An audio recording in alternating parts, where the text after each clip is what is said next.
নমস্কাৰ, এই মুহূৰ্তত আহি পৰিছে সন্ধিয়াৰ কেইবাটাও গুৰুত্বপূৰ্ণ খবৰ। অসমৰ লগতে আন্তঃৰাষ্ট্ৰীয় কেইবাটাও গুৰুত্বপূৰ্ণ খবৰ যুগুতোৱা হৈছে আৰু নিতৌ এনেধৰণৰ খবৰসমূহ পাই থাকিবলৈ হ'লে চেনেলটো ছাবস্ক্ৰাইব কৰি ভিডিঅ'টোত এটাকৈ লাইক কৰি উৎসাহিত কৰিবলৈ একেবাৰে নাপাহৰিব। দৰ্শকসকল, আজিৰ প্ৰথমটো খবৰে হৈছে এটা ডাঙৰ খবৰ। সাৱধান, 7খনকৈ নদীয়ে লৈছে ভয়াৱহ ৰূপ। 7খনকৈ নৈয়ে লৈছে ভয়াৱহ ৰূপ। বিপদসীমাৰ ওপৰেৰে বৈছে 7খনকৈ নদী। কপিলী নৈয়ে লৈছে অতি সংহাৰী ৰূপ। বেকী মানাহ পাগলাদিয়া বৈছে বিপদসীমাৰ ওপৰেৰে। পুঠিমাৰী জীয়া ভৰলী বৈছে বিপদসীমাৰ ওপৰেৰে। ধুবুৰী আৰু নিমাতী ঘাটত ব্ৰহ্মপুত্ৰই লৈছে কালৰূপ। ৰাজ্যৰ 28খন জিলা বানৰ কবলত। 8খনকৈ নগৰো পৰিছে বানৰ কবলত। বজালী, বৰপেটা, দৰং বানৰ কবলত পৰিছে। কামৰূপ মেট্ৰ, গোৱালপাৰা, কোকৰাঝাৰৰ বানৰ কবলত। বানৰ কবলত নলবাৰী, ওদালগুৰি, হাফলং, বালিজান, বকুত ভূমিস্খলন হৈছে। চন্দ্ৰপুৰ, গুৱাহাটী, সোণাপুৰত ভূমিস্খলন। দিছপুৰ, মায়ঙত ভূমিস্খলন হৈছে। দিছপুৰ, মায়ঙত ভূমিস্খলনৰ সন্মুখীন হ'ব লগা হৈছে। 2 নম্বৰ খবৰটি হৈছে নামনিৰ বান শিবিৰত মুখ্যমন্ত্ৰী হিমন্ত বিশ্ব শৰ্মা বুজ ল'লে বান পৰিস্থিতি। নেৰানেপেৰা বৰষুণে জটিল ৰূপ সৃষ্টি কৰিছে ৰাজ্যত। ৰাজ্যৰ প্ৰায় প্ৰতিখন জিলাতে আৰম্ভ হৈছে বান বিভীষিকা। কেইবাখনো জিলাত বানৰ সংহাৰী ৰূপ দেখিবলৈ পোৱা গৈছে। কি মঙলদৈ, কি চিপাঝাৰ, সকলো অঞ্চলতে এতিয়া অপৰিৱৰ্তিত বান পৰিস্থিতি। ৰাজ্যৰ বান পৰিস্থিতিৰ পৰিদৰ্শন কৰিছে মুখ্যমন্ত্ৰী হিমন্ত বিশ্ব শৰ্মাই। আজি মুখ্যমন্ত্ৰীগৰাকীয়ে পৰিদৰ্শন কৰিলে নামনিৰ বান পৰিস্থিতি। মুখ্যমন্ত্ৰীগৰাকীয়ে ৰঙিয়াৰ ফাতিমা কনভেণ্ট স্কুলৰ আশ্ৰয় শিবিৰ পৰিদৰ্শন কৰে। ৰঙিয়াৰ জিলা উপায়ুক্ত গৰাকীৰ সৈতে জিলাখনৰ বান পৰিস্থিতিৰ সন্দৰ্ভত আলোচনা কৰে মুখ্যমন্ত্ৰী হিমন্ত বিশ্ব শৰ্মাই। ইয়াৰ পিছত তেওঁ কলাজল আৰু কলাজলৰ পৰা দৰং জিলাৰ পথৰুঘাটলৈ গ'ল। প্ৰতিগৰাকী বানাক্ৰান্তৰ সৈতে পোনপটীয়াকৈ তেওঁলোকৰ সমস্যাসমূহৰ বুজ লোৱাৰ লগতে পৰ্যাপ্ত সা সুবিধা প্ৰদানৰ আশ্বাস দিছে মুখ্যমন্ত্ৰী হিমন্ত বিশ্ব শৰ্মাই। 3 নম্বৰ খবৰটি হৈছে এটা ডাঙৰ খবৰ। সাৱধান, যিকোনো মুহূৰ্ততে পানী এৰিব পাৰে মেঘালয়ে, জাৰি কৰিলে সতৰ্কবাণী। ৰাজ্যৰ চাৰিওফালে বানে সংহাৰী ৰূপ ধাৰণ কৰাৰ সময়তে মেঘালয় চৰকাৰৰ সতৰ্কবাণী। কামৰূপ গ্ৰাম্যৰ ছয়গাঁও, ৰামপুৰ, নহিৰা, জিয়াকুৰ, কুকুৰমাৰা, আনহাতে বকু আদি অঞ্চললৈ বিশেষভাৱে সতৰ্কবাণী জাৰি কৰিছে মেঘালয় চৰকাৰে। নেৰানেপেৰা বৰষুণৰ বাবে ৰাজ্যত প্ৰলয়ংকাৰী বানে ভয়ংকৰ পৰিস্থিতিৰ সৃষ্টি হৈছে।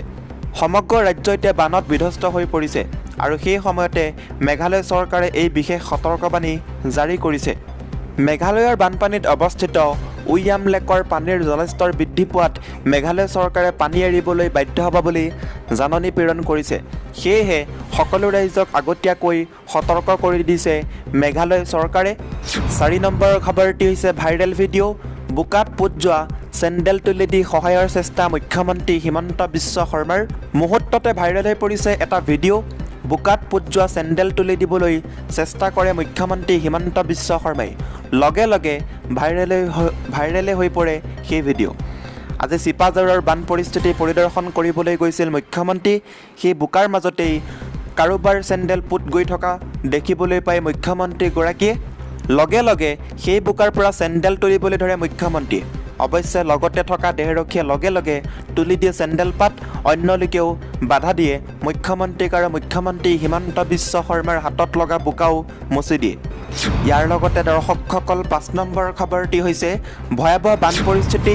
ৰেল লাইনৰ ওপৰেৰে বাগৰিছে পানী, যাতায়াত ব্যৱস্থা। ধাৰাবাহিক বৰষুণে জটিল ৰূপ সৃষ্টি কৰিছে ৰাজ্যত। ৰাজ্যৰ প্ৰায় প্ৰতিখন জিলাতে সৃষ্টি হৈছে বান পৰিস্থিতি, অৰ্থাৎ বানপানী। বাঢ়নী পানীয়ে প্ৰতিখন জিলাতে সৃষ্টি কৰিছে জটিল ৰূপ।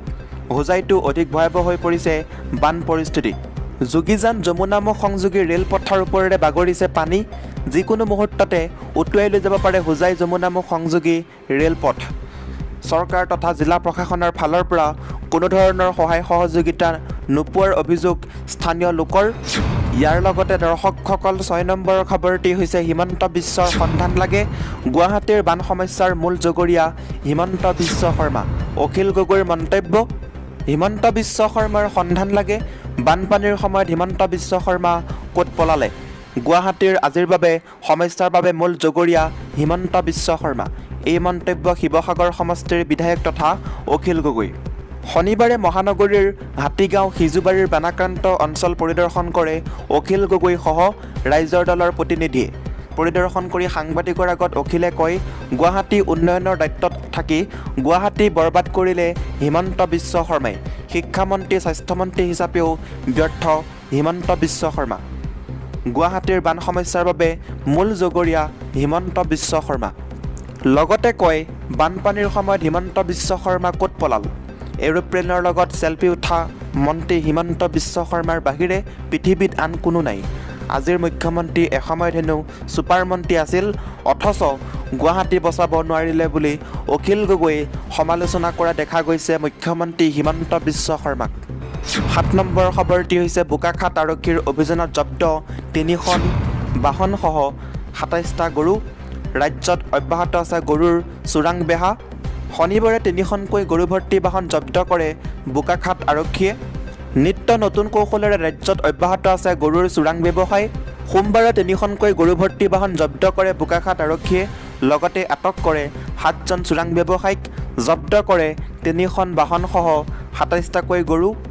শনিবাৰে পুৱতি নিশা এক গোপন সূত্ৰৰ পম খেদি মুঠ 27টা গৰু চোৰাংভাৱে নি থকাৰ অৱস্থাত বোকাখাত আৰক্ষীয়ে জব্দ কৰিবলৈ সক্ষম হয়। জব্দকৃত গৰু ভৰ্তি বাহনকেইখনৰ নম্বৰ AS02CC1165 আৰু এটা আৰু এখন গাড়ী হৈছে AS02CC7234 আৰু এটা নম্বৰ মুকলি কৰা হৈছে AS02CC7017। আনহাতে আটক কৰে বাহনকেইখনৰ চালকসহ মুঠ 7জন লোকক। ইয়াৰ লগতে দৰ্শকসকল 7 নম্বৰ খবৰটি হৈছে অসমত বানপানীৰ কবলত 28খন জিলা, 19 লাখ লোক ক্ষতিগ্ৰস্ত। ঠাই ঠাই ব্যাহত হৈ পৰিছে যাতায়াত। অসম ৰাজ্যিক দুৰ্যোগ ব্যৱস্থাপনা প্ৰাধিকৰণে জনাইছে যে ৰাজ্যখনৰ 28খন জিলা বানপানীৰ দ্বাৰা ক্ষতিগ্ৰস্ত হৈছে। এই জিলাসমূহত বানপানীৰ ফলত প্ৰায় 19 লাখ লোক ক্ষতিগ্ৰস্ত হৈছে। অসমত দৰং জিলাৰ চিপাঝাৰ অঞ্চলৰ 15 নং ৰাষ্ট্ৰীয় ঘাইপথত বানপানী হৈ আছে। দৰং জিলা প্ৰশাসনে বানপানীৰ প্ৰতি লক্ষ্য ৰাখি ৰাজপথত সকলো বাহনৰ চলাচল বন্ধ কৰি দিছে। তাৰ পিছত শ শ ট্ৰাক ৰাষ্ট্ৰীয় ঘাইপথত আবদ্ধ হৈ আছে। অসম ৰাজ্যিক দুৰ্যোগ ব্যৱস্থাপনা প্ৰাধিকৰণে জনাইছে যে ৰাজ্যখনৰ 28খন জিলা বানপানীৰ দ্বাৰা ক্ষতিগ্ৰস্ত হৈছে। এই জিলাসমূহত বানপানীৰ ফলত প্ৰায় 19 লাখ লোক ক্ষতিগ্ৰস্ত হৈছে। অসমত যোৱা কেইদিনমানৰ পৰা নেৰানেপেৰা বৰষুণৰ ফলত গুৱাহাটীৰ বিভিন্ন স্থানত কৃত্ৰিম বানপানী জমা হৈছে। অসমৰ মুখ্যমন্ত্ৰী হিমন্ত বিশ্ব শৰ্মাই কৈছিল যে প্ৰধানমন্ত্ৰী নৰেন্দ্ৰ মোদীয়ে তেওঁক অসমৰ বান পৰিস্থিতিৰ বিষয়ে জানিবলৈ ফোন কৰিছিল। এই প্ৰাকৃতিক দুৰ্যোগৰ ফলত ৰাইজে সন্মুখীন হোৱা অসুবিধাৰ বিষয়ে উদ্বেগ প্ৰকাশ কৰি প্ৰধানমন্ত্ৰী মোদীয়ে কেন্দ্ৰীয় চৰকাৰৰ পৰা সকলো ধৰণৰ সম্ভাৱ্য সহায়ৰ আশ্বাস দিয়ে।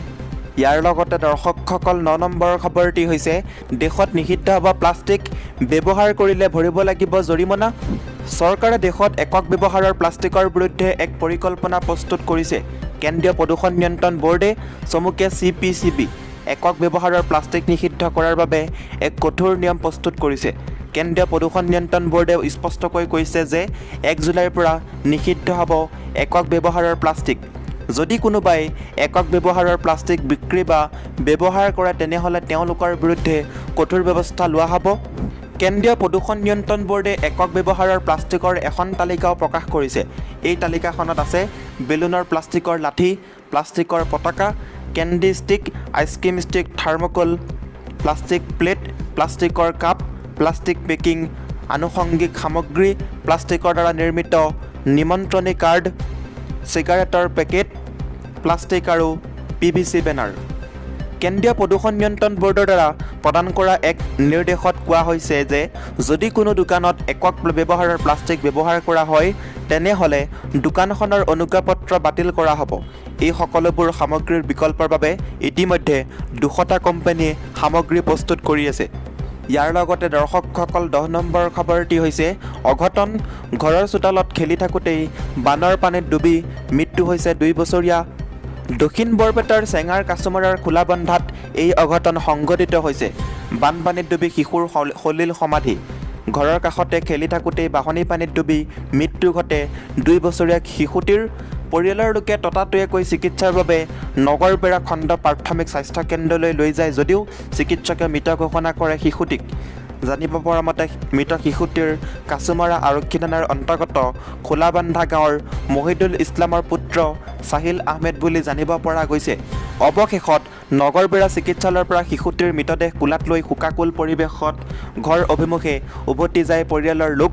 সমগ্ৰ ঘটনাই পৰিয়ালৰ মাজত এক শোকাকুল পৰিৱেশৰ সৃষ্টি কৰিছে সমগ্ৰ খোলাবান্ধা অঞ্চলত। দৰ্শকসকল, আজিৰ এই ভিডিঅ'টোৰ মাধ্যমেৰে আপোনালোকক বহুকেইটা গুৰুত্বপূৰ্ণ খবৰ দিব চেষ্টা কৰিলোঁ। যদি খবৰকেইটা শুনি ভাল লাগিছে লাইক কৰিব, শ্বেয়াৰ কৰিব, চেনেলটো ছাবস্ক্ৰাইব কৰিবলৈ নাপাহৰিব।